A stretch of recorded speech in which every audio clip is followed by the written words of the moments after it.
الرحمن علم القرآن. أعوذ بالله من الشيطان الرجيم.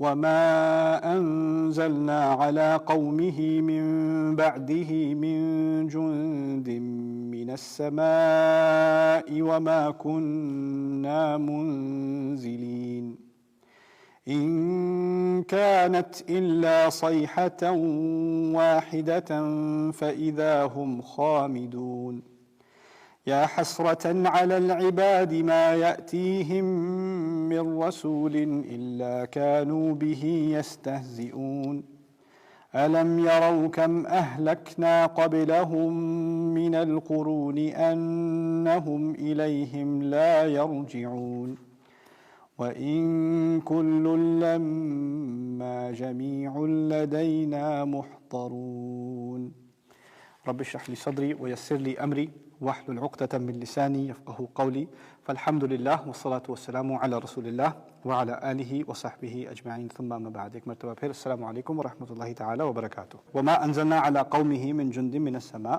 من بعدہ من جند من السماء وما كنا منزلین. اور ہم نے اس کی قوم پر اس کے فوراً بعد نہ کوئی فوج بھیجی آسمان سے، اور ہم نہ یہی فوج بھیجنے والے تھے. بھیجنے والے کیوں نہیں تھے؟ کیونکہ اللہ تعالیٰ آپ کی درخواست پر عمل نہیں کرتا.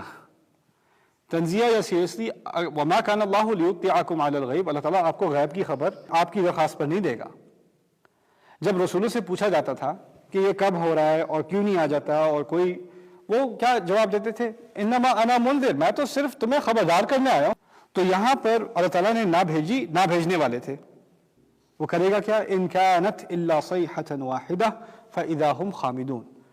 ایک ہی چیز تھی، کیا تھا سوائے ایک بہت اونچی چیخ کے، a violent sound، صیحہ صوت شدید، بہت شدید آواز جس سے کان پھٹنے شروع ہو جائیں، اسے کہتے ہیں صیحہ. اور صیحہ میں جو تا مربوطہ ہے نا آخر میں، صیحۃن جو تا ہے، تے ہے آخر میں، اسے کہتے ہیں للمرہ، یعنی ایک ہی دفعہ کی تھی، ایک ہی دفعہ کی آواز تھی. اور پھر اس کے آگے جو واحدہ کہا ہے نا، یہ مزید اس بات کی توکید ہے کہ اس سے ایک سے زیادہ کی ضرورت ہی نہیں تھی. ایسی آواز جس کا عذاب ہونا ایک سے زیادہ دفعہ ضروری ہی نہیں تھا. فَإِذَا هُمْ خَامِدُونَ، پھر ایک دم سے، اذا کے لفظ ہوتے ہیں مفاجأتاً، ایک دم سے، ہم خامدون. خامد کا لفظ عربی میں کہتے ہیں الخمود انطفاء النار تماما بخلاف الحمود. جیسے اگر کوئی آگ جل رہی ہو نا اور آپ کو آگ بجھانی ہو تو اس پہ پیر مارنے شروع کر دیتے ہیں. جب آپ پیر مارنے شروع کرتے ہیں تو تھوڑی سی کم ہوتی ہے، پھر اور مارتے ہیں، تھوڑی اور کم ہوتی ہے، پھر اور مارتے ہیں، تھوڑی اور کم ہوتی ہے، رائٹ؟ یا اگر آپ کو کوئی چیز جل رہی ہو اور اس کی آگ آپ بجھا دیں پھر تھوڑے تھوڑے انگارے رہ جاتے ہیں. لیکن اگر اس پہ آپ پانی پھیر دیں تو وہ تھوڑی سی بھی نہیں رہتی، وہ ایک دم سے ساری ختم ہو جاتی. اسے خمود کہتے ہیں، یعنی کچھ بچے بھی نہ آگ میں سے. کہنے کا مقصد یہ ہے کہ ان کی زندگی ایسے بالکل ختم ہو جائے گی جیسے ایک موم بتی ایک دم سے اڑ جاتی ہے. ایک ہی آواز میں سارا معاملہ حل.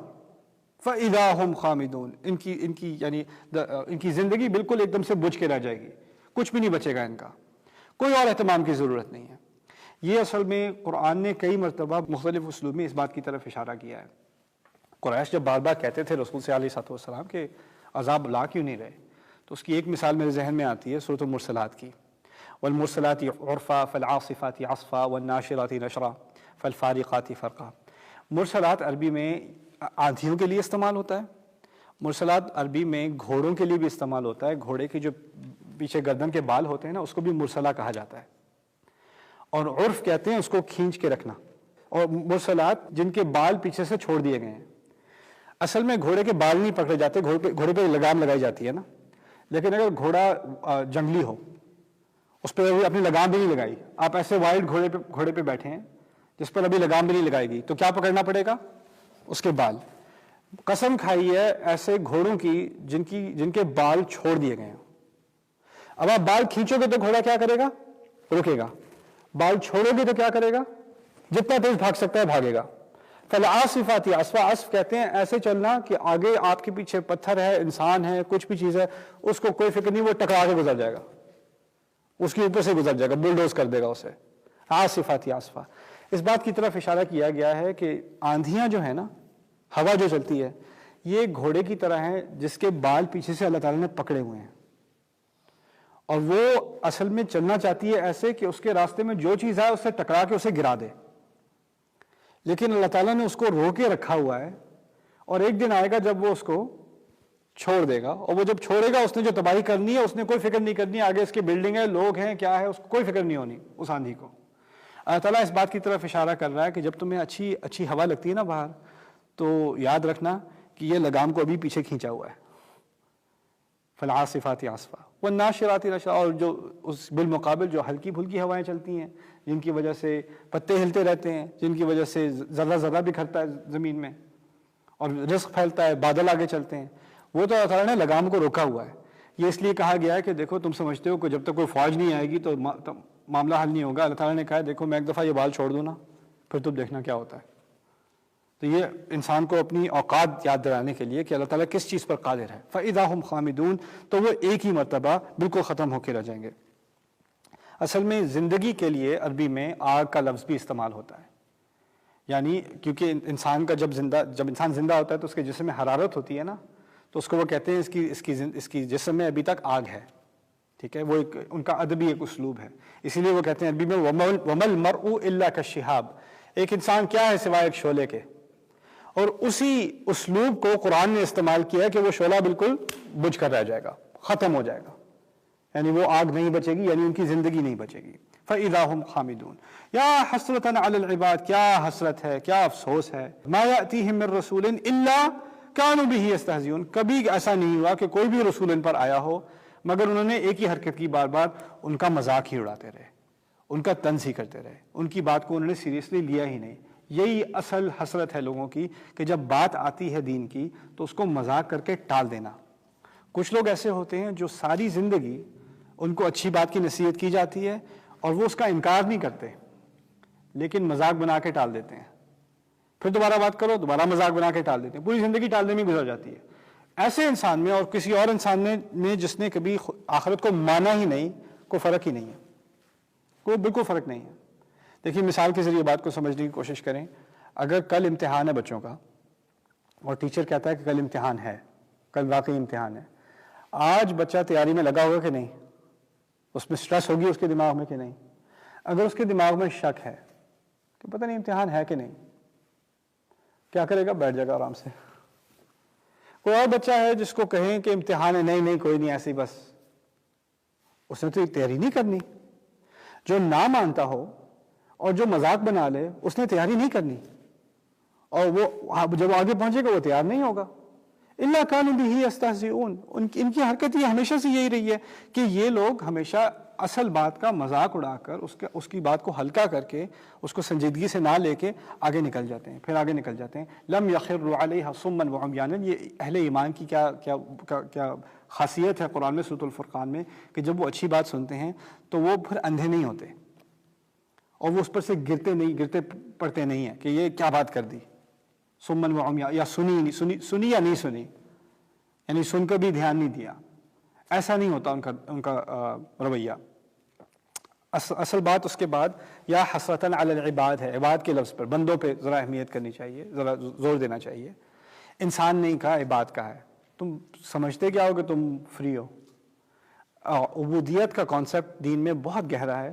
اس کی ایک جھلک میں آپ کے سامنے رکھنا چاہتا ہوں آج کے درس میں، وہ یہ ہے کہ ایک گروپ لوگوں کا ایسا ہے اسکول میں جو ایک خاص قسم کی میوزک سنتے ہیں، ایک خاص قسم کے کپڑے پہنتے ہیں۔ اگر آپ نے اس گروپ میں ہونا ہے تو آپ کو ان کی یونیفارم پہننی پڑے گی، کسی اور گروپ میں ہونا ہے تو ان کی یونیفارم پہننی پڑے گی، ان کی طرح چلنا بھی، آپ کی چال میں بدل آنی چاہیے، آپ کی چال سے، آپ کی الفاظ سے۔ اگر آپ پہلے گالیاں نہیں دیتے تھے آپ فٹ ہی نہیں ہوں گے، اب جب تک آپ وہ گالیاں دینی نہ شروع کر دیں تب تک ایک خاص گروپ میں آپ بلانگ ہی نہیں کرتے، آپ یو آر آؤٹ کاسٹ۔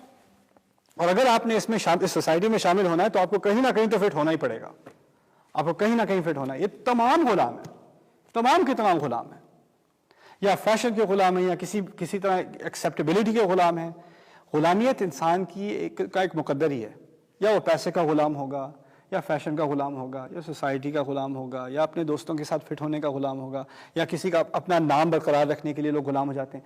آپ لوگ کیا سمجھتے ہیں جو لوگ کہیں گھر خریدتے ہیں، فرنیچر خریدتے ہیں، اچھے محلے میں لیتے ہیں، کیوں لیتے ہیں؟ تو پتہ ہے کس چیز کے غلام ہیں؟ باقیوں نے جو لیا ہے، اگر ہم نے اپنا نام رکھنا ہے تو ہمیں بھی اسی محلے میں لینا پڑے گا. ان کا صوفہ سیٹ دیکھا تھا، اس سے اچھا لینا ہے. ان کی گاڑی دیکھی تھی، اس سے اچھی لینی. یہ غلامی نہیں ہے اور کیا ہے؟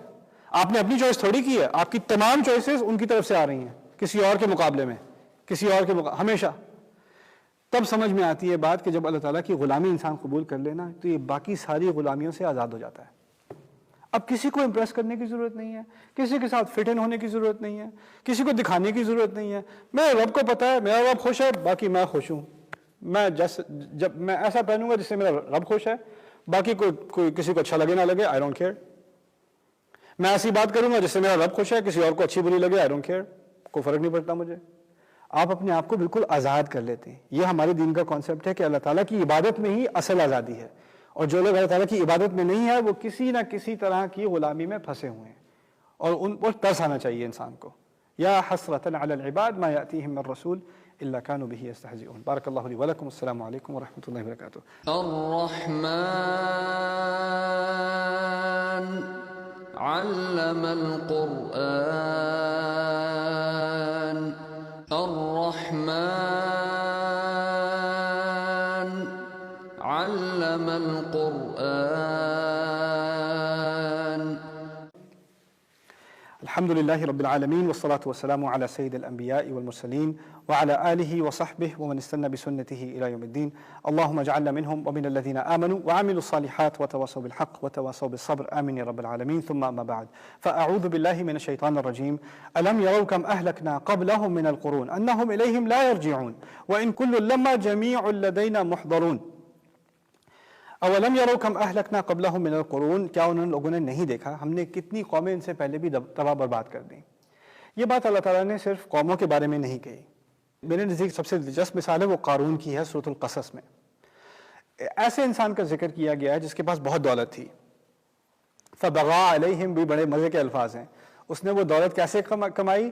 اپنی قوم کا خون چوس کے، اپنی قوم سے بغاوت کر کے. یعنی اس وقت فرعون کی حکومت تھی اور قارون بنو اسرائیل میں سے تھا جو کہ غلام قوم ہے، لیکن حکمران کو بھی اپنی اس غلام قوم پر جاسوسی کی ضرورت ہوتی ہے، تو اس کو اندر سے کچھ سپائز کی ضرورت ہوتی ہے، اور وہ ان کو اچھی خاصی سیلری دیتا ہے کہ تم اپنی قوم کی مخبرات مجھے بھیجتے رہنا، مجھے ان کی خبر دیتے رہنا. اسی طرح قارون کے پیسے بنتے تھے. تو باقی سارے گاؤں میں باقی سب کے چھپڑ اور ٹوٹے گھر، اس کا محل اسی محلے میں، باقی سب کے پاس کپڑوں کی کمی، اس کے پاس بڑے بڑے خزانے، نوکر. یعنی ایک عجیب سا ماحول تھا کہ قارون باقی سب کھانے کو نہیں مل رہا، ان کو غلامی کی زندگی گزارا، ان کے درمیان میں ایک ملینئر بیٹھا ہوا ہے. اور جب وہ سڑک پہ سے گزرتا تھا خرج علی قومہ فی زینتی یا لیت لنا مثل ما اوتی قارون، لوگ اس کو دیکھ کے کہتے ہیں کاش میرے پاس بھی ایسا ہوتا. اف کیا زبردست کوٹھی ہے اس کی، دیکھیے وہ گھوڑا دیکھا تھا اس کا، گاڑی دیکھی تھی اس کی، کیا کپڑے پہنے ہوئے تھے، مین ایک دن میرے پاس بھی ایسا ہو. یا لیت لنا مثل ما اوتی قارون. اس کے بارے میں اللہ تعالیٰ نے پتہ کیا کہا ہے؟ ابھی ایک شخص کی بات ہو رہی ہے نا، اسی آیت میں سورۃ القصص میں کہا ہے کہ ہم نے اس سے پہلے کئی بڑی بڑی قوموں کو تباہ نہیں کیا. وہ تو قوم کی بات بھی نہیں ہو رہی تھی، ایک انسان کی بات ہو رہی تھی. اللہ تعالیٰ کو کچھ لوگوں کی حرکتوں پہ اتنا غصہ آتا ہے کہ وہ اس کو کس چیز سے کمپیئر کرتا ہے؟ پوری قوموں کی تباہی سے. پوری قوموں کی تباہی سے. جب انسان کے پاس پیسہ آئے اور وہ غریبوں کو دکھا کے پہلے ان کا خون چوسا ہے، اب انہیں کو دکھا کے وہ دولت دکھا رہا ہے، اپنی برتری ظاہر کر رہا ہے، دکھلاوا کر رہا ہے. ایسے لوگوں پر اللہ تعالیٰ کو ایسا غصہ آتا ہے جیسے پچھلی قوموں کو جن کو تباہ کیا گیا تھا نا، ان جیسا غصہ. انسان ذرا سوچے کیا بات کی جا رہی ہے. جن لوگوں نے انبیاء کا انکار کیا، رسولوں کے ساتھ مخالفت کی، ان کو قتل کرنے کی کوشش کی، اللہ تعالیٰ کی آیات کا مذاق اڑایا، ان کو ایک پلڑے میں، اور دوسری طرف ایسے لوگوں کو جو دوسروں کو تکلیف دیتے ہیں اپنی دولت کے ذریعے، حلال ذریعے سے کماتے ہیں، ان دونوں کو ایک ہی پلڑے میں ڈال دیا گیا ہے. اسی مجھے یاد آیا اس آیت کا، اس آیت کی وجہ سے. یہاں اس کا ذکر نہیں ہے لیکن وہ بات بہت اہم ہے پڑھنے کو سورۃ القصص کی. اولم یروا کم اہلکنا قبلہم من القرون، کیا انہوں نے غور نہیں کیا، دیکھا نہیں کتنی بار ہم نے ان سے پہلے کئی قومیں تباہ و برباد کر دی. انہم الیہم لا یرجعون، وہ واپس آنے والی نہیں ہیں، انہوں نے واپس نہیں آنا. کہنے کا مقصد یہ ہے کہ تمہارے پاس بہت کم ٹائم ہے اور تم کوئی خاص نہیں ہو، تم سے پہلے بہت بڑے آ چکے اور جا چکے. تم اپنے آپ کو کیا سمجھتے ہو کہ تمہارے ساتھ ایسا نہیں ہونا؟ وَمِن خَلْفِهِمْ سَدًّا، آپ کو یاد دلا رہا ہوں، ان سے پہلے کہا گیا تھا ان کے پیچھے بھی ایک دیوار ہے، وہ تاریخ کو دیکھتے ہی نہیں ہے. اب یہی بات دوبارہ کی جا رہی ہے نا، اسی بات کو دوبارہ سامنے لایا جا رہا ہے. پھر دوسرا انہم الیہم لا یرجعون، ایسی قومیں ہیں جن کو اپنی نسل پہ بڑا فخر تھا اور وہ نسل کی بنیاد پر بات نہیں مانتے تھے کبھی کبھار، اور ان کے بارے میں کہا جا رہا ہے کہ اب تو ان کا نام و نشان نہیں رہا، نسل کہاں جائے گی، کوئی بھی نہیں رہا ان کے نام لینے والا، ان کی نسل بالکل ختم ہو چکی. اور شاید یہی وجہ ہے کہ ان کے نام نہیں لیے جاتے. یہاں کہا ہے نا من القرون، ایسی قومیں جن کا نام بھی نہیں بچا. کتنی قومیں اللہ نے تباہ و برباد کی ہیں جن کا ہمارے پاس نام بھی نہیں ہے. کبھی کبھی ایسا ہوتا ہے کہ ہمارے پاس صرف نام کیا ہوتا ہے، ان کے نبی کا نام ہوتا ہے، قوم کا بھی نام نہیں رہتا، صرف نبی کا نام بچ جاتا ہے. وَإِن كُلٌّ لَمَّا جَمِيعٌ لَدَيْنَا مُحْضَرُونَ، اور فَلَا يَرْجِعُونَ إِلَيْهِمْ بَلِ الْجَمِيعُ أَيْ أُولَٰئِكَ وَهَؤُلَاءِ يَرْجِعُونَ إِلَى اللَّهِ. اس آیت کا مفہوم یہ ہے کہ بے شک تمام کے تمام، وہ پچھلی قومیں اور تم لوگ اور آنے والی، ان میں سے کوئی استثناء نہیں ہے، کوئی ایکسیپشن نہیں ہے، یہ تمام کے تمام اکٹھے ہمارے سامنے پیش کیے جائیں گے. تم لوگوں نے آنا ہی آنا ہے میرے سامنے. وَإِن كُلٌّ لَمَّا جَمِيعٌ لَدَيْنَا مُحْضَرُونَ، اس بات سے تم نہیں بچ سکتے کہ تمہیں میرے سامنے حاضری کرنی ہے. یہاں پر آ کر اس سیکشن کا اختتام ہوتا ہے. یہ سیکشن تھا تاریخ کا سیکشن، جس میں ان 3 رسولوں کی اور ان کے ساتھ ایک مومن کی کہانی بتائی گئی ہے، ان کی کچھ حکمتیں بیان کی گئی ہیں. اب اس اگلے سیکشن میں ہم کیا کریں گے، پہلے اس کی ترتیب کو سمجھنے کی کوشش کریں گے تیسرے سیکشن میں جانے سے پہلے. وہ بھی one of the most beautiful sections, وَآیَةٌ لَهُمْ الْأَرْضُ الْمَيْتَةُ، جو ان کے لیے ایک آیت، ان کے لیے ایک نشانی کیا ہے، مردار زمین. اس کے بارے میں کچھ تفصیلی بحث پھر بعد میں ہوگی. دوبارہ میں آپ کو یاد کرا رہا ہوں، شروع میں نے آپ سے بات کی تھی والقرآن الحکیم، اور حکیم کے 3 معنوں میں سے ایک معنی یہ تھا کہ کلام جو بنا ہوا ہے، آپس میں جڑا ہوا ہے. جب آپ کسی چیز کی بنائی کرتے ہیں تو اس میں ایک خاص قسم کی سیمیٹری آتی ہے، جہاں سے بات شروع ہوتی ہے، جہاں سے جو رنگ شروع میں ہوتے ہیں وہ آخر میں ہوتے ہیں، اور اس طرح درمیان میں آ کر بات کنورج ہوتی ہے. یہاں پر اگر آپ پہلے جو ابھی قصے کا ہم نے مطالعہ کیا ہے، جو دوسرا حصہ ہے سورہ یاسین کا، جہاں تاریخ کی بات ہو رہی ہے، تاریخی مثال کی بات ہو رہی ہے، اس کی ترتیب کچھ یوں ہے کہ پہلے کہا تھا وَضْرِبْ لَهُم مَثَلًا أَصْحَابَ الْقَرْيَةِ إِذْ جَاءَهَا الْمُرْسَلُونَ، اس قوم کی مثال دیجئے جن کے پاس رسول آئے گئے تھے. تو پہلے صرف اتنی بات کا ذکر ہے کہ مثال کے بارے میں غور کرنا. پھر کہا اذ ارسلنا الیہم اثنین فکذبوہما، 2 بھیجے گئے، ان کا انکار کیا گیا. فعززنا بثالث، پھر تیسرے بھیجے گئے ری انفورس کرنے کے لیے. فقالوا انا الیکم مرسلون، انہوں نے بھی کہا کہ ہم رسول بھیجے گئے ہیں. قالوا ما انتم الا بشر مثلنا، تم لوگ کچھ بھی نہیں ہو، ہماری طرح کے ہی انسان ہو، تم میں کیا خاص بات ہے. وما انزل الرحمن من شیء، رحمان نے کوئی چیز نہیں بھیجی. ان انتم الا تکذبون، تم سب جھوٹ بول رہے ہو. قالوا ربنا يعلم انا الیکم لمرسلون، پھر دوبارہ انہوں نے دوبارہ تاکید سے رسولوں نے بات کی، ہمارا رب جانتا ہے کہ ہم تمہاری طرف رسول ہی بھیجے گئے ہیں. وما علینا الا البلاغ المبین، ہم نے دعوت کا راستہ نہیں چھوڑنا، ہمارا کام ہی یہی ہے کہ تم تک واضح طور پر بات پہنچا دینا. یعنی کا مقصد ہے کہ ہم پیچھے ہٹنے والے نہیں ہیں، ہم نے جو کام کرنا ہے وہ کرنا ہے. وما، پھر اس کے بعد قالوا انا تطیرنا بکم، ہم تو سمجھتے ہیں کہ تم منحوس لوگ ہو. لوگوں نے رسولوں سے کہا کہ تم لوگ منحوس لوگ ہو. لئن لم تنتهوا لنرجمنکم، اگر تم باز نہیں آئے تو ہم تمہیں پتھروں سے مار دیں گے، سنسار کر دیں گے. وَلَيَمَسَّنَّكُم مِّنَّا عَذَابٌ أَلِيمٌ، اور اس کے مزید بھی تمہیں ہماری طرف سے کوئی تکلیف دینے والی کوئی ٹارچر تمہیں ملے گا. قالوا طائركم معكم، رسولوں نے جواب دیا کہ تم جو پرندے والی بات کرتے ہو، یعنی لعنت والی بات کرتے ہو، وہ تم تک ہی ہے، یہ تمہاری بنائی ہوئی باتیں ہیں. ان ذکرتم، اور یہ سب غصہ کس بات پر کہ تمہیں یاد دلائی جا رہی ہے، تمہیں کوئی اچھی بات کی جا رہی ہے، اس لیے. بل انتم قوم مسرفون، تم بہت ہی حد سے آگے بڑھ جانے والے لوگ ہو، تم اوور ری ایکشن کرنے والے لوگ ہو. بل انتم قوم مسرفون. تو اس تمام میں خلاصہ کیا ہے، انہوں نے رسولوں سے کس بدتمیزی سے بات کی، کس طرح ان کا انکار کیا. اس لیے میں نے یہاں لکھا ہے قوم کا جرم. اصل جرم ان کا کیا تھا، یہی تھا کہ انہوں نے اس قسم کی حرکت کی. اس کے بعد اللہ تعالیٰ نے ایک بہت بڑا سیکشن 20ویں آیت سے لے کے 27ویں آیت تک صرف اس ایک شخص کے کلام پر، یہ پوری آیت ڈیڈیکیٹڈ ہے، جس نے آ کر رسولوں کی تائید میں ایک تقریر کی. اندازہ کیجئے جب رسولوں کی بات ہو رہی تھی تو ان کے لیے 2 یا 3 آیات ہیں اس کے اندر. اس شخص کی وجاء من اقصى المدینة رجل یسعی، دور شہر کے کسی کونے سے ایک آدمی بھاگتا ہوا آیا. قال یا قوم اتبعوا المرسلین، اس نے کہا رسولوں کا اتباع کرو قوم، رسولوں کی بات مان لو. اتبعوا من لا يسألكم اجرا وهم مهتدون، ایسے لوگوں کی بات مانو جو تم سے کوئی اجر نہیں مانگ رہے، اجرت نہیں مانگ رہے، اور وہ خود بھی اس ہدایت پر قائم ہیں، یعنی وہ خود اس کی زندہ مثال ہیں، صرف بات ہی نہیں کر رہے، ان کے عمل میں ان کی شخصیت میں یہ چیزیں ظاہر ہیں۔ وَمَا لِيَ لَا أَعْبُدُ الَّذِي فَطَرَنِي وَإِلَيْهِ تُرْجَعُونَ، میں اس کی عبادت کیوں نہ کروں جس نے مجھے بنایا اور اس کے بعد تو تم سب نے بھی لوٹنا ہے۔ أَأَتَّخِذُ مِن دُونِهِ آلِهَةً إِنْ يُرِدْنِ الرَّحْمَنُ بِضُرٍّ لَا تُغْنِ عَنِّي شَفَاعَتُهُمْ شَيْئًا وَلَا يُنْقِذُونَ، کیا میں ایسے اس کے سوا کوئی اور الہ لے لوں جو اگر اس الرحمن نے مجھے کوئی نقصان بھی دینا ہو تو ان کی شفاعت کہاں کام آئے گی، وہ کہاں مجھے بچائیں گے۔ انی اذا لفی ضلال مبین، اگر ایسا ہوتا تو میں تو کھلی گمراہی میں ہوتا، مجھ سے زیادہ گمراہ کوئی نہ ہوتا۔ انی آمنت بربکم فاسمعون، میں تو ایمان لے آیا ہوں تمہارے رب پر، میری بات سن لو۔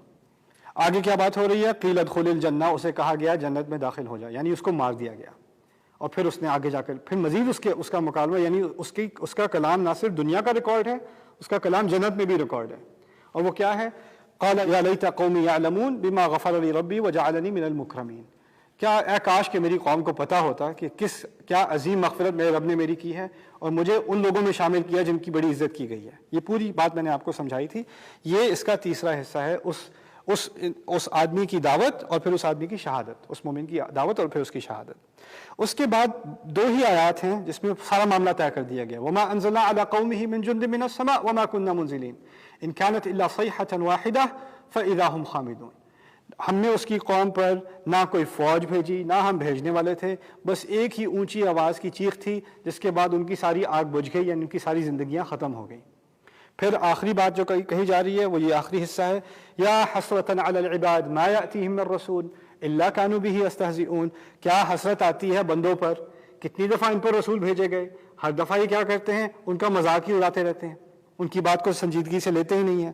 الم یروا کم اہلکنا قبلہم من القرون انہم الیہم لا یرجعون، ان کو اس بات سے اندازہ نہیں ہوتا کہ وہ بڑی بڑی قومیں جو اب بالکل تباہ ہو چکی ہیں، کتنی تباہ کر چکے ہیں، اب وہ ان کے پاس واپس نہیں آنے والی، ان کا نام و نشان نہیں رہا، اور آخرکار تم سب نے میرے سامنے ہی جمع ہونا ہے، وَإِن كُلٌّ لَمَّا جَمِيعٌ لَدَيْنَا مُحْضَرُونَ۔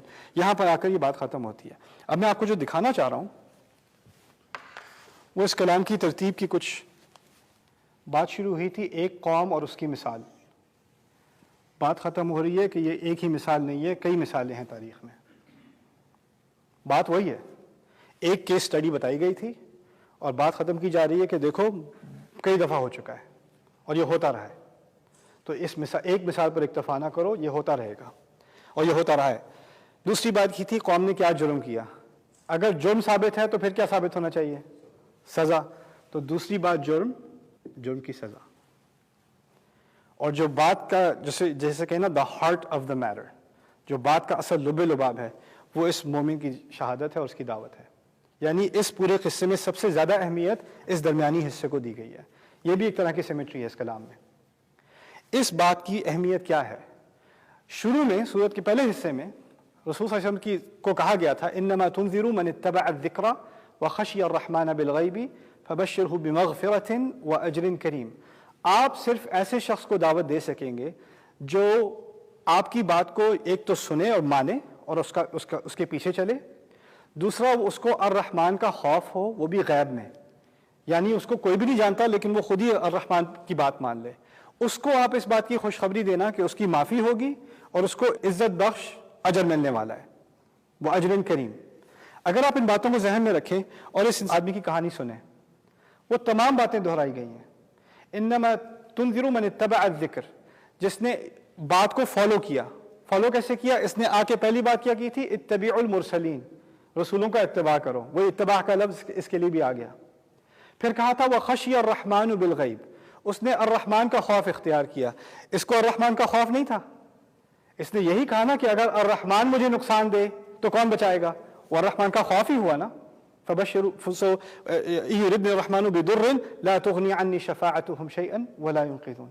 پھر وہاں کہا تھا فبشره بمغفرة واجر کریم، کہا تھا کہ اس کو خوشخبری دے دینا کہ اس کی معافی ہو جائے گی اور اس کے ساتھ ہی اس کو ایسا اجر ملے گا جس سے بڑی عزت ہوتی ہے۔ اس نے آخر میں جنت میں جا کے کیا کہا ہے؟ بما غفر لی ربی وجعلنی من المکرمین، اس نے بھی آگے جنت میں جا کے یہی کہا ہے نا کہ اللہ تعالیٰ نے کاش میری قوم کو پتا ہوتا کیسے میری معافی کی گئی اور کیسے مجھے عزت دی گئی، مجھے عزت دیے جانے والوں میں سے شامل کیا گیا۔ وہی بات جو رسول کو کہی تھی کہ آپ کی آڈینس میں کچھ ایسے لوگ ہیں جن کو آپ یعنی کامیابی سے خبردار کر سکیں گے، ان کی کچھ کوالٹیز ہیں. اب انہی کوالٹیز کو اس دوسرے حصے کا درمیان بنا دیا، اس کا پورا دل بنا دیا. یہ ہے قرآن کا ایک تسلسل. ایک بات کی طرف اشارہ کیا جاتا ہے، پھر اس بات کو پوری تفصیل سے کھول دیا جاتا ہے، اور پھر اس کی ترتیب بھی ایسی ہوتی ہے کہ انسان کے ذہن میں بات بیٹھ جائے کہ اصل بات کیا کی جا رہی ہے اور اصل اہمیت کی حامل کیا چیز ہے. وہ یہ ہے درمیانی بات. بارک اللہ لی ولکم. السلام علیکم ورحمۃ اللہ وبرکاتہ. الرحمن علم القرآن. الرحمن علم القرآن.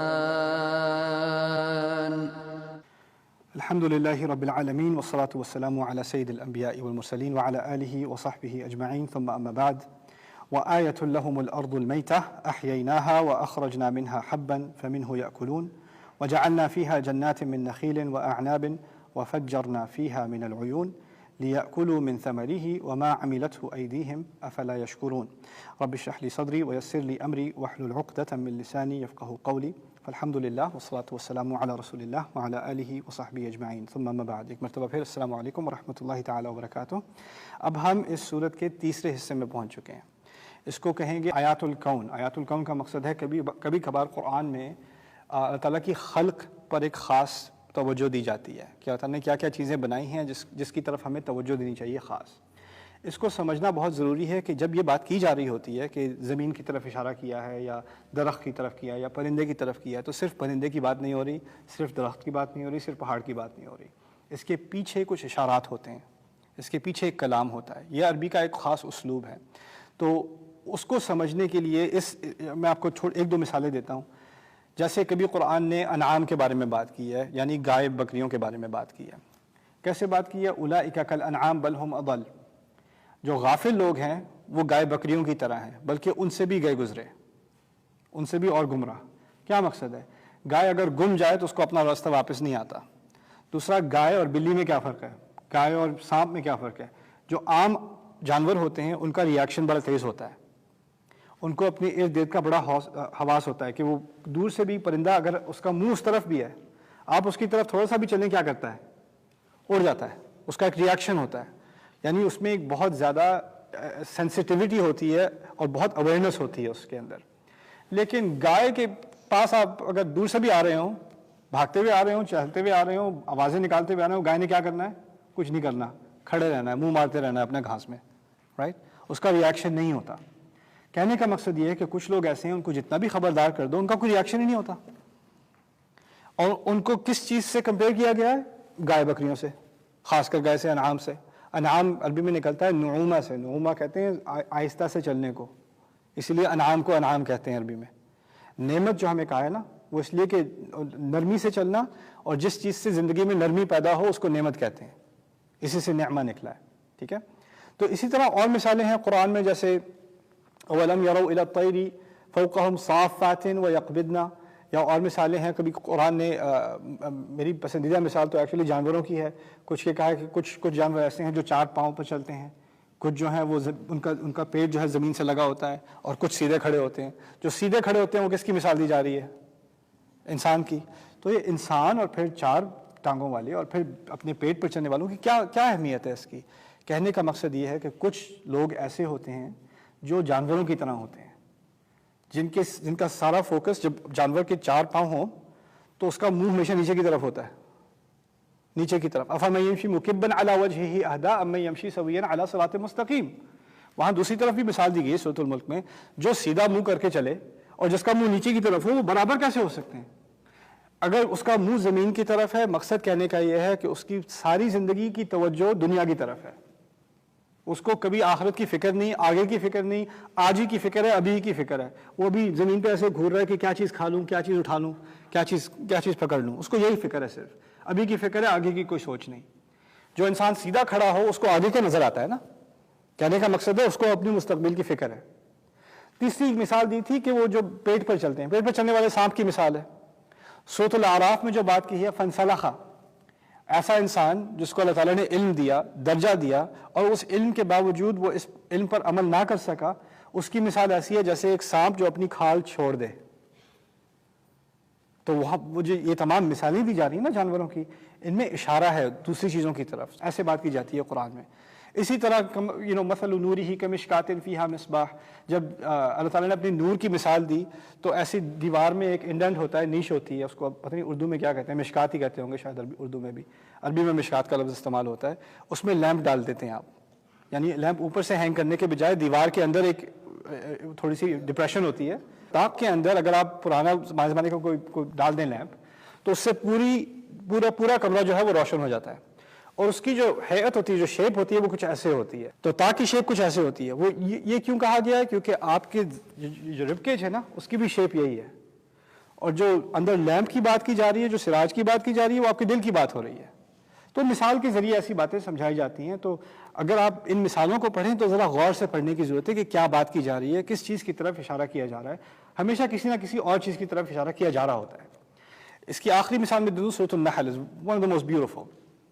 سورۃ النحل میں اللہ تعالیٰ نے 4 قسم کے پینے کی چیزوں کی طرف اشارہ کیا ہے. پہلے پانی کے بارے میں کہا کہ آسمان سے پانی اترتا ہے. پھر شہد کے بارے میں بات کی اور بتایا یہ کہ جو مکھیاں ہیں، شہد کی مکھیاں، وہ اللہ تعالیٰ کے ہدایت دیے گئے راستوں سے گزر کے ایسا شہد نکالتی ہے جو تم نہیں نکال سکتے. تمہارے بس کی بات نہیں ہے شہد نکالنا، وہ انہی کے ذریعے سے مل سکتا ہے. پھر تیسری بات کی دودھ کے بارے میں، اور دودھ کے بارے میں عجیب بات کی، کہا کہ یہ دودھ خون اور غلاظت کے درمیان سے نکلتا ہے. یعنی جسم کے اندر خون بھی ہے اور غلاظت بھی ہے، اور اس کے درمیان سے یہ خالص خون نکل رہا ہے. یہ اللہ تعالیٰ کے معجزوں میں سے ہے. اور پھر جو چوتھی بات کی وہ یہ کی کہ انگور کے ذریعے تم اچھا جوس بھی بنا سکتے ہو اور اس کے ذریعے کچھ شراب بھی بن سکتی ہے. اوکے، تو سکرن و رزقن حسنن، اس سے شراب بھی نکلتی ہے اور اچھا رزق بھی نکل سکتا ہے، وہ تمہاری چوائس ہے. بات وہاں کیا کی جا رہی تھی سورۃ النحل میں؟ وہی کے لیے 2 مثالیں دی گئیں. وہی آسمان سے اترتی ہے جیسے بارش آسمان سے اترتی ہے. وہی صرف فرشتے کے ذریعے آ سکتی ہے جیسے شہد صرف مکھی کے ذریعے آ سکتا ہے. پانی سے انسان کی زندگی برقرار رہتی ہے، پانی کے بغیر وہ سروائیو نہیں کر سکتا، جیسے وہی کے بغیر انسان سروائیو نہیں کر سکتا. شہد کے بارے میں کیا ہے قرآن میں؟ فیہ شفاء للناس، اس میں لوگوں کے لیے کیا ہے؟ شفا ہے. شفا کا لفظ قرآن میں صرف یا شہد کے لیے یا قرآن کے لیے استعمال ہوا ہے، فیہ شفاء لما فی الصدور، کہ قرآن میں جو دلوں میں ہے اس کے لیے شفا ہے. یعنی شہد کی مثال سے قرآن کی مٹھاس اور قرآن کی شفا کی طرف اشارہ ہے کہ جیسے ایک طرف پانی سے تمہاری زندگی برقرار رہتی ہے، قرآن سے تمہاری زندگی برقرار رہتی ہے. قرآن ہی میں تمہاری زندگی ہے. اذا دعاکم لما یحییکم، تمہیں اس چیز کی طرف بلا رہا ہے جو تمہیں زندگی دے گی. دوسری طرف قرآن میں ایک حلاوت ہے، ایک مٹھاس ہے جیسے شہد میں ہوتی ہے، اور اس میں ایک شفا ہے، اس کی طرف اشارہ کر دیا. پھر تیسری طرف اشارہ کیا تھا دودھ کی طرف نا. دودھ میں کہا تھا کہ خون اور خباثت کے درمیان سے خالص دودھ نکل رہا ہے. یہ مثال بہت عظیم ہے. اس پہ کئی کلام کئی تبصرے کیے جا چکے ہیں. میرے نزدیک جو بہت کمپیلنگ اس کے بارے میں آرگیومنٹ ہے وہ یہ ہے کہ صحابہ کرام جو، کیونکہ دودھ جو بنا ہوتا ہے نا پانی سے بنا ہوتا ہے لیکن پیور پانی نہیں ہوتا، اس میں اور کچھ غذا بھی ہوتی ہے. جن صحابہ نے اسلام قبول کیا وہ کیسی سوسائٹی میں تھے؟ ان کے ارد گرد صرف نجس ہی تھا، خباثت ہی تھی، اور اس تمام خباثت کے اندر سے یہ خالص قوم نکلی ہے. جیسے دودھ وہ خون اور خباثت کے درمیان سے نکلتا ہے. یعنی اس قرآن کا اور اس پانی کا یہ اثر ہے کہ یہ اتنی بالکل ایک امپاسبل سی سچویشن کے اندر بھی ہدایت مل سکتی ہے انسان کو. انسان یہ نہ سمجھے کہ میں بری سوسائٹی میں رہتا ہوں تو صرف میں بھی برا ہی ہو سکتا ہوں، مجھے اسی کے اثر پڑیں گے. نہیں، جیسے دودھ نکلتا ہے خون کے درمیان سے، خباثت کے درمیان سے، تم بھی بری سوسائٹی میں رہتے ہوئے بھی اچھے ہو سکتے ہو، صاف ہو سکتے ہو، خالص ہو سکتے ہو. یہ بہت خوبصورت مثال دی گئی ہے. پھر آخری مثال میں آپ کو یاد کراتا ہوں کیا دی گئی تھی؟ انگور کی، جس سے ایک طرف تو شراب بنتی ہے، دوسری طرف اچھا جوس بھی نکلتا ہے، اچھا رزق بھی نکل سکتا ہے.